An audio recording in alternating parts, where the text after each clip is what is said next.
So there's a crisis unfolding in the world of online entertainment right now, and it arrives not as a headline, but as an animated live stream. A digital persona, known to millions as Ironmouse, has accused her former agency of withholding funds raised for charity and personal earnings. I am leaving Bishojo.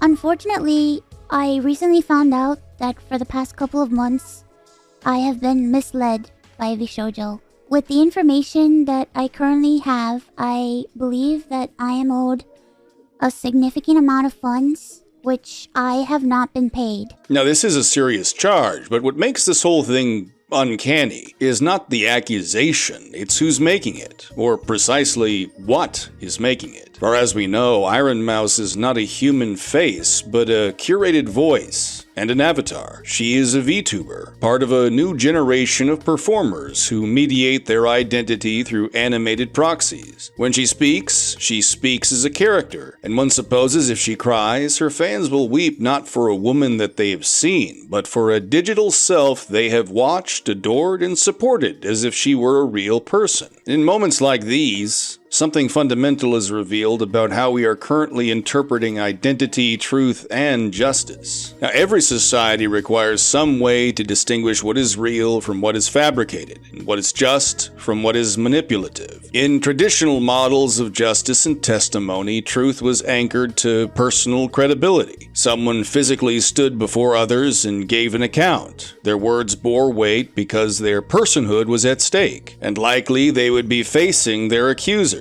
Now, the digital self complicates this. In the case of VTubers, testimony is no longer grounded in bodily presence or unmediated speech. It is conveyed through a stylized interface, carefully modulated to express sincerity, pain, and betrayal. But sincerity itself becomes difficult to measure when the one speaking is both a performer and a product. So what we have here is an inversion of norms. For when a character delivers a moral or legal accusation, it's no longer a person that's being harmed. It's a branded identity that's been used to make a claim compelling. Moreover, the entire situation functions as a cultural rehearsal for normalization. The more we see disputes play out through fictional personas, the more familiar, and thus acceptable, it will become. The spectacle will condition us to treat digital masks not only as valid expressions of selfhood, but also as legitimate agents in legal and moral conflict. So it's not just a VTuber in a legal dispute anymore. No, instead, people are being asked to sympathize with, to rally about, and litigate on behalf of a curated character. This would be a shift in how we process accountability and narrative, and the boundary between symbolic identity and real-world consequence will blur. So that raises the question, are we being persuaded by truth or by an aesthetic performance? To make the absurdity clearer, imagine if Mel Blanc, famed voice of Bugs Bunny, were to sue Warner Brothers, not as himself, but as Bugs Bunny. Imagine him dressing up in a rabbit suit and showing up to court to deliver a complaint. In essence, that's not far from what we're watching right now. And yet, because the audience is emotionally bonded to the fictional character rather than the human being behind it, this method of presentation works. The persona takes precedence. Mel Blanc sues Warner Brothers, and the crowd cheers for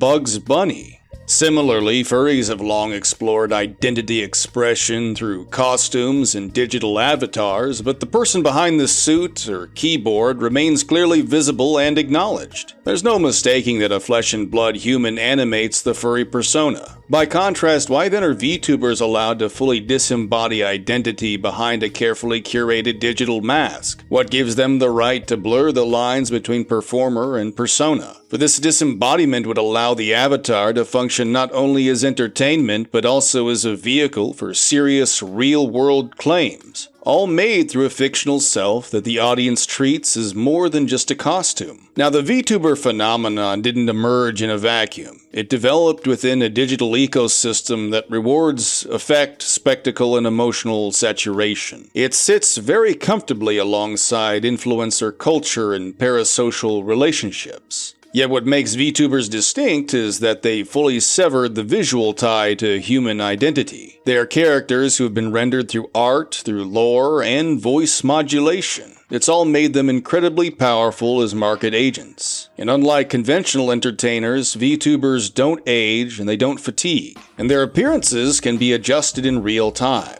Their drama can also be serialized without physical toll, and if any controversy erupts, they can speak from behind a veil that protects and amplifies them simultaneously. So when a VTuber accuses a corporation of wrongdoing through her character, she's not just telling a story anymore, she's also leveraging a fiction to do the work of justice. And while that might not be disingenuous, it introduces a dangerous ambiguity, because it's now unclear whether the audience is responding to the content of the claim or to the emotional power of the brand. Now, we've seen this dynamic before, although in far less surreal form. The now infamous fallout between Ethan Klein and Hassan Piker. What began as interpersonal tension quickly mutated into a streamable spectacle. Now their drama has become entangled in the courts. Throughout, the facts of the case were eclipsed by the surrounding narrative machinery. Viewers take sides, memes are minted, and the rest of social media breaks it down in performative sincerity. And thus the courtroom becomes just another battleground in a culture war disguised as entertainment. One wonders if what we are witnessing with Ironmouse is just the next evolution of that phenomenon. But this time, the speaker isn't just a person whose identity is commodified. The speaker is a curated fiction. And the question naturally arises, if the dispute moves to court, will the avatar be part of the proceedings? Will fans expect the character to testify somehow? Of course, legally, only the person behind the character could take the stand, but that fact does little to resolve the tension. In the cultural imagination, the harm was done not to the performer, but to the character. The fans are not defending the person behind Ironmouse, they are defending Ironmouse. And this suggests that an emotional truth and legal truth are running on different tracks. Even if the courtroom delivers a decision, its authority may not matter unless it aligns with the logic of the fictional narrative.